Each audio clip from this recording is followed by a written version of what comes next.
Jacob Rees-Mogg is a member of the Brexit Select Committee, Conservative MP for North East Somerset, and of course leader of the European Research Group, the group of Eurosceptic Tory backbenchers, and one of those who has now signed a letter of no confidence in the Prime Minister. Good morning to you.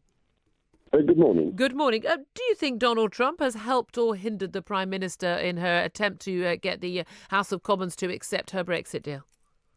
Well, he's pointed out something that is obvious from reading the withdrawal agreement. That is, we will not be able to make trade deals with other countries because we'll be bound into the European Union's customs union.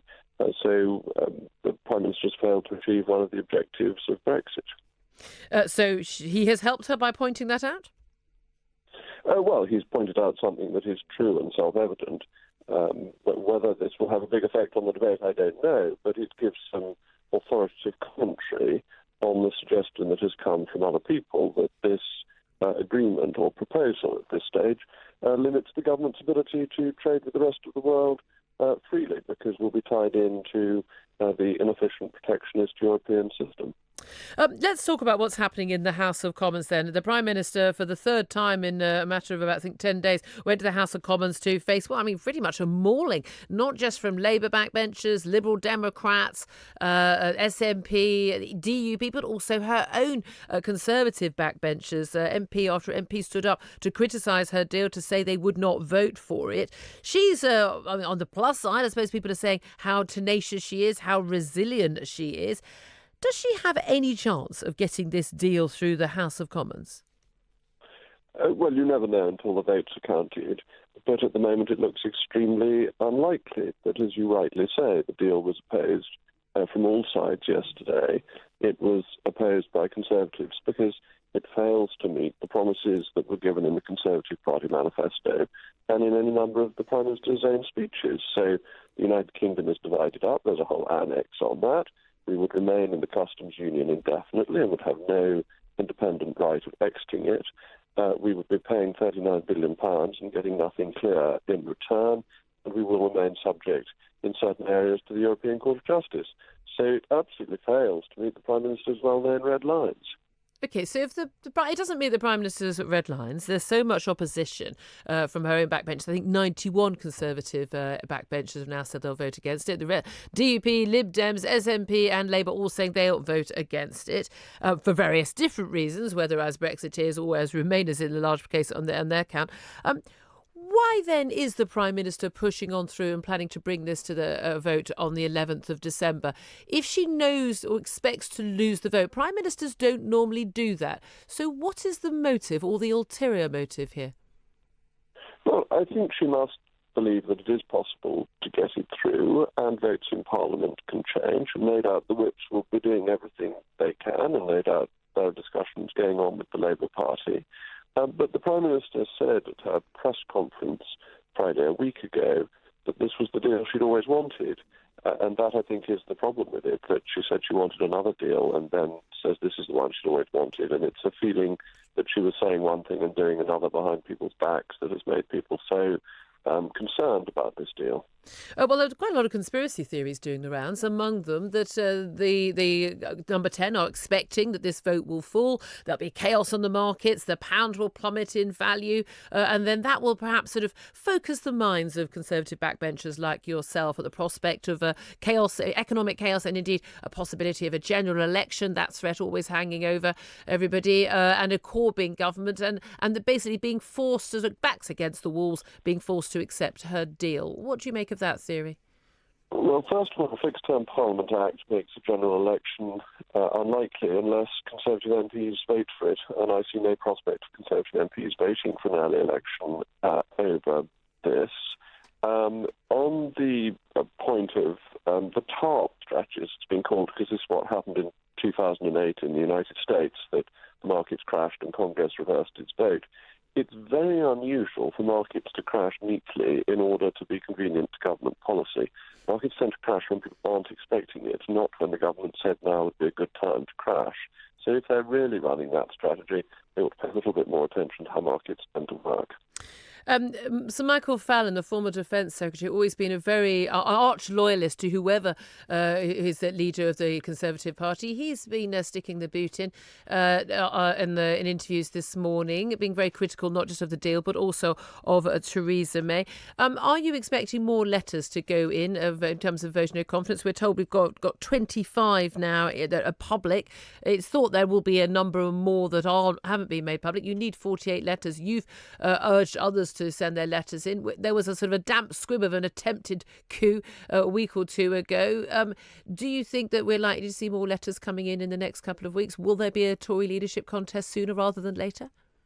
Well, first of all, it wasn't a coup. That's the wrong word to use, because this was using the procedures of the Conservative Party's constitution. It was therefore completely proper procedure to follow.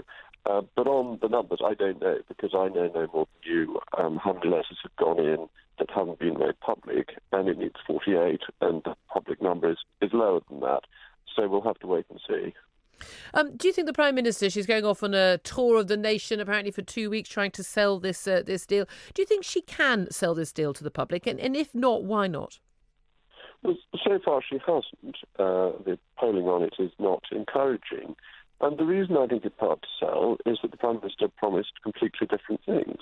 And she said that no deal was better than a bad deal. This is a really bad deal. And now she's saying that no deal is quite frightening. So I think the difficulty she has in selling her deal is that people will say, well, we've heard you say these sorts of things before, and they turned out not to occur in the end. And so I think this failure of her negotiation, the failure of the deal, the inability to stick to red lines, or to see the advantages of Brexit, makes it very hard for her to sell her deal, because this is not about the positive open Brexit that people wanted. This is not about setting our own tariffs so that food, clothing and footwear can be cheaper, helping the least one-off in society. This is about managing decline and sticking as closely to the EU as we can whilst pretending we're not. And I'd be very surprised if people were gullible enough to be taken in by her deal. She says this is the only deal on the table. She says the other options are no deal or no Brexit at all. The other EU leaders have said, that's it, that's all you're getting. We're not willing to open any negotiations. What prospect would there be of getting a better EU deal if this deal falls, if the Prime Minister falls and is replaced by another Conservative leader, or indeed, who knows, by a Labour government? Well, I think the line of argument that the only thing you can have is what I'm giving you is an argument parents use with children when they're on a bit of a sticky wicket. I don't think it's a very strong argument. That there was always a different type of deal to be achieved. Indeed, the EU even offered a different deal. They offered a free trade deal, a Canada-style deal to the UK months ago, and they always made it clear that we could either remain in effectively, or we could be a straightforward third country and have all the independence that would give us. And that's what the Prime Minister should have gone for straight away. What can be done in the interim period? Well, I think the priority is to ensure that technical things are put in place to allow as smooth an exit as possible on the 29th of March. Leaving without a deal is nothing to be frightened of. Indeed, it brings some of the advantages that we would have forward, but there may be some friction around the date of departure, and I think the government should now focus on removing those, ameliorating those, but getting on to the comprehensive free trade deal, the Canada-style deal, that the EU has promised us. Well, there's a European Court of Justice hearing today considering whether the UK could unilaterally call off its departure from the EU and revoke Article 50. I think we can safely say you wouldn't be a fan of that. But do you think that it is now, in all likelihood, if this deal falls by the wayside, she can't get it through, that we will now be heading towards a no-deal Brexit? Is that now the most likely scenario? I would have thought so, because regardless of what the ECJ rules today, it would require legislation to reverse the current situation. It would require So how would that legislation get through Parliament? If no legislation is passed, the default is that we leave on the 29th of March at 11 in the evening. And therefore that is all provided for, and in the absence of anything else, is what would happen. Have you spoken to leading Brexiteers who remain in the cabinet? We've obviously seen departure more recently, of the Brexit Secretary Dominic Raab and Esther McVey, the Work and Pensions Secretary. Previously, of course, we've lost Boris Johnson and David Davis as Brexiteers. There are still, though, 5 leading Brexiteers in the cabinet who remained there, including Michael Gove, of course. Now, by all accounts, they've spoken out in cabinet and been very critical of this plan. They've been pretty quiet when it comes to publicly endorsing the Prime Minister's plan. Have you spoken to any of them? Is there any expectation that these cabinet members will actually resign from the cabinet because, frankly, the Prime Minister's plan is not what they signed up to when they joined her government? I don't know. I haven't spoken to any of them recently. The key test for them will be, of course, the vote on the 11th of December to decide whether they do in the end support the plan. Should they resign, though? Should any Brexiteers still be in this government, given the policy is no longer the Brexit that they stood? Certainly, they didn't. Certainly, the Brexit they were promised by the Prime Minister when she stood for Tory leadership, and certainly the manifesto that all Tory MPs stood on in June 2017. Should any Brexiteers remain in this government, or should they resign en masse? Well, I agree with your basic point that the proposal simply doesn't meet what was set out in the Conservative Party manifesto. It's a breach of faith with the electorate, and that's very serious because politicians need to maintain the trust of voters. In terms of should they resign now, I think the 11th of December is the key test. I think it would be very hard to say at the end of the 11th of December that you're a Brexiteer if you vote in favour of this deal. And just finally, if there is a TV debate between the Prime Minister and Jeremy Corbyn, same night as I'm a Celebrity, Get Me Out of his grand final on the 9th of December is the date they're suggesting, will you be watching the debate, or will you be watching I'm a Celebrity, or doing something else? Well, actually, I think it's more important that the Prime Minister opens the debate in the House of Commons. So when the debate starts, she and Jeremy Corbyn can speak from the front benches for their own sides and get the debate off in the proper democratic place, Houses of Parliament, and lead the debate there. I can't really understand why the Prime Minister is paying more attention to television than to Parliament, where this will be decided. But yes, I expect I'd watch the debate if it takes place. I'm sorry to say I don't have a great interest in I'm a Celebrity, Get Me Out of Here.